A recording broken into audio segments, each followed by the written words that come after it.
भिन्नों से परिचय। आज हम सीखेंगे कि भिन्न क्या होते हैं और हम इन्हें कैसे पढ़ते हैं। हम अपने दैनिक जीवन में और अपनी बोलचाल की भाषा में कई स्थानों पर भिन्नों का प्रयोग करते हैं, जैसे आधा गिलास पानी, 1.25 किलो टमाटर, 1.5 रोटी इत्यादि। यही नहीं, हम समय व्यक्त करने के लिए भी भिन्नों का प्रयोग करते हैं, जैसे 3:15, 4:45, 5:30 इत्यादि। आइए जानते हैं कि भिन्न क्या होते हैं। आज सोना का जन्मदिन है और सोना बहुत खुश है। सोना ने अपना जन्मदिन मनाने के लिए अपने 3 दोस्तों खुशी, देव और अंश को भी बुलाया है। सोना की माँ बाजार से एक स्वादिष्ट केक और कुछ बिस्किट लेकर आई है। जन्मदिन मनाने के बाद सोना की माँ ने सोना से कहा कि इस केक को तुम अपने दोस्तों के बीच में बराबर बराबर बांट लो।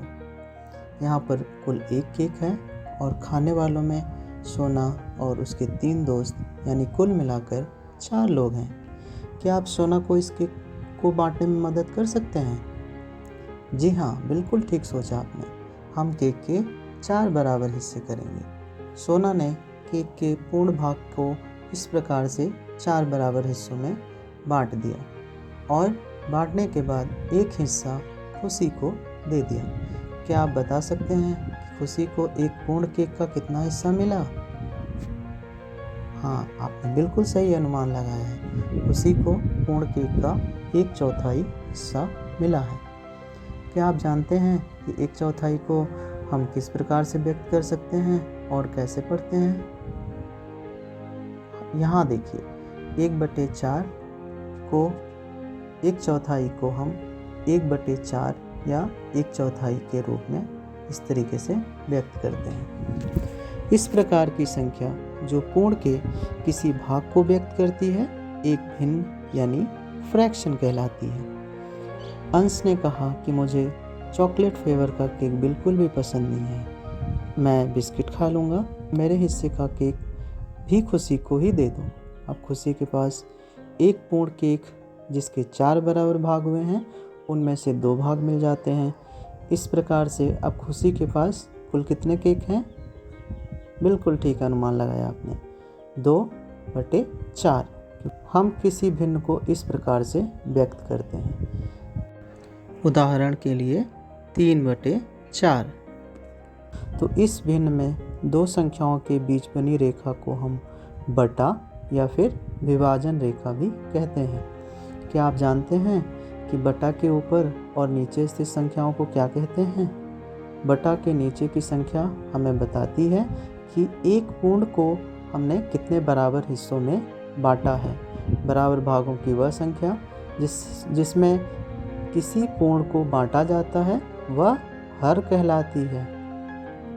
अब इनमें से जितने भाग लिए गए हैं उन्हें हम बटा के ऊपर लिखते हैं और पूर्ण के सभी बराबर भागों से लिए जाने वाली भागों की संख्या अंश कहलाती है। इसलिए किसी भिन्न में बटा के ऊपर अंश और बटा के नीचे हर को व्यक्त करते हैं।